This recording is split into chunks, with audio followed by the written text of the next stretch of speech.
Hey friends, I'm Scott Hanselman, and this is another episode of Azure Friday. I'm here with Kirill Gavriluk, and we're talking about Cosmos DB, very specific one this time. It's going to be triggers in Cosmos for Azure Functions. Is that correct? That's right. It's great to be here, Scott, as always. Yes, today we are very happy because the two my favorite services are getting closer and closer together. And this is interesting because this is two world-scale services. These are those services like, I want a database, slider bar. I want a function, slider bar. It's perfect. It's peanut butter and chocolate. It's a serverless application platform. Right? Ooh, it is. It is, right? That's You a good have point. compute, you have data, they're coming together. So let's take a look. So here I have Azure Portal with Azure Functions Blade. And we're adding this thing over here, Cosmos DB trigger. Okay. So Azure Functions already had integration with Cosmos DB, where Azure Functions could store data in Cosmos DB. We were one of the sinks. Right. With Trigger, it gets a lot more exciting because now you can use Cosmos DB as your queryable event store, for example. Okay. And now you can, which many folks do, but today you have to create a worker role and you have to provision, know how many you need to provision there, and you need to write a lot of code. Now, all you need to do is just click on this and fill out a bunch of text edit boxes here. Sure. Tell you which was the connection to Cosmos DB, what's the database, collection name. I have one created right here. And what this does, and it's actually running right now, so what this does is that I have a temperature collection. Let me show you. I have a temperatures collection. And I have a simulation running right here that sends in parallel a bunch of temperature readings. Okay, so you're doing a whole bunch of parallel inserts into Cosmos DB collection of random pretend temperatures. So it's like you're an IoT device generating temperature. For example. Right? And they have it's a partition collection, so it has a partition key of departments. For simplicity, department equals city. And the records are pretty straightforward. So there is latitude, longitude, and the temperature.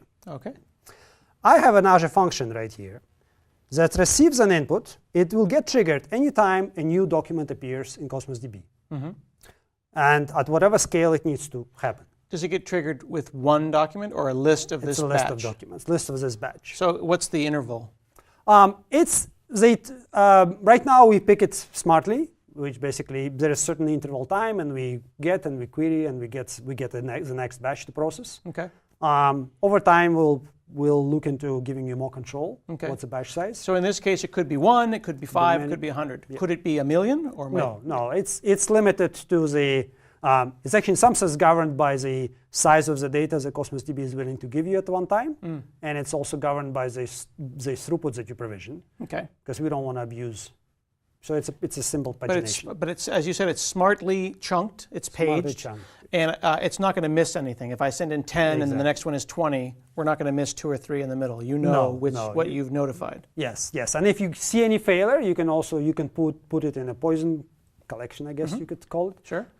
So this way you don't lose any data. And tell me if this is a good question or a bad question. I know that a lot of people want to make their world scale systems very resilient, and they'll do things like this database will do something and then put a message on a queue, and then this worker will pick something off a queue and then do something about it. And that's very decoupled, but there's also a lot of moving parts. Or you can just have Cosmos DB trigger a function. Does that have the same resiliency, or can it be written? Yes, effectively Cosmos DB serves the purpose of a queue and a database together. So no longer you have to have a component that picks something from the database, put it in a queue, so there's another component does something with it. Your database is the queue, and gets the same. It basically offers you the same scale characteristics, but at the same time you can query it.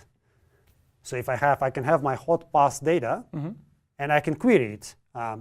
In fact, even I may need to do some additional queries inside the same function. I can do this.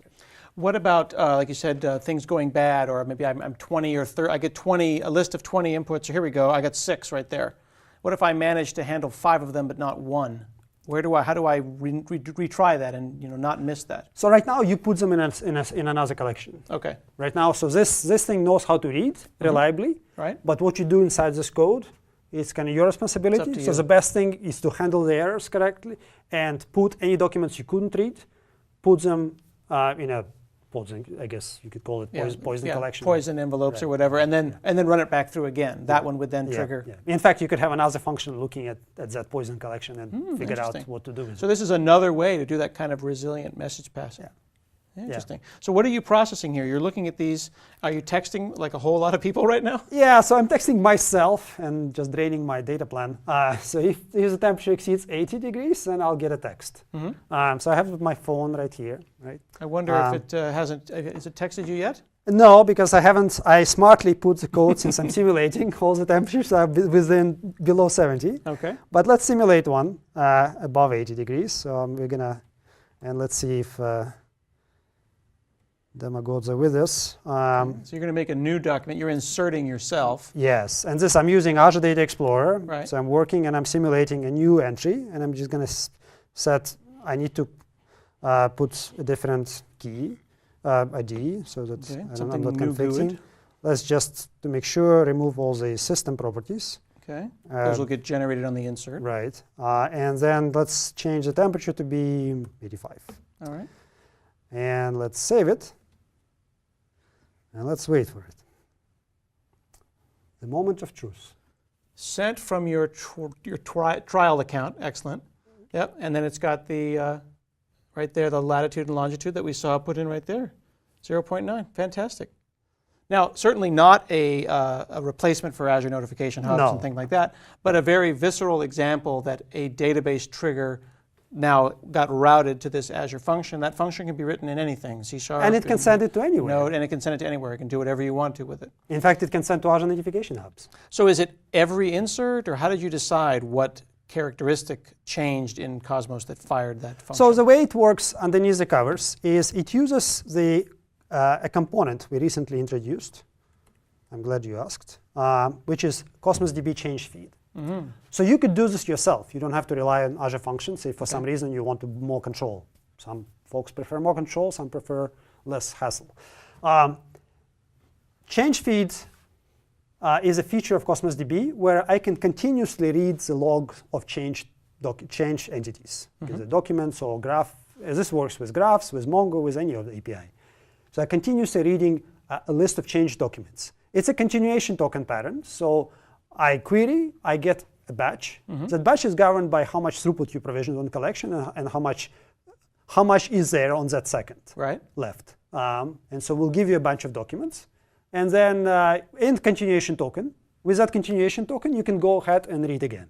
So for example, you could, if you had a fatal failure, you couldn't process anything, you can restart from the same continuation token.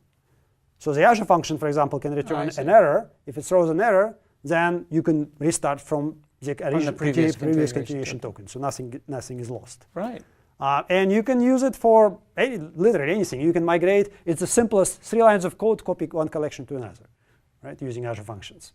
Or it's an event processing. In fact, our jet.com is one of the customers that uses Cosmos DB for its shopping basket events.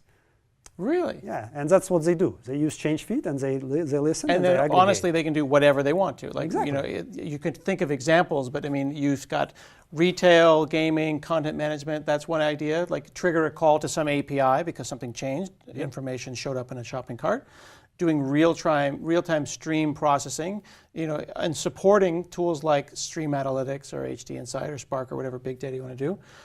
And this is another interesting example where you've got data going into Cosmos, and then you want to go and clone that or archive that into some slower data movement environment. Yes. So I could, and you could do this even with.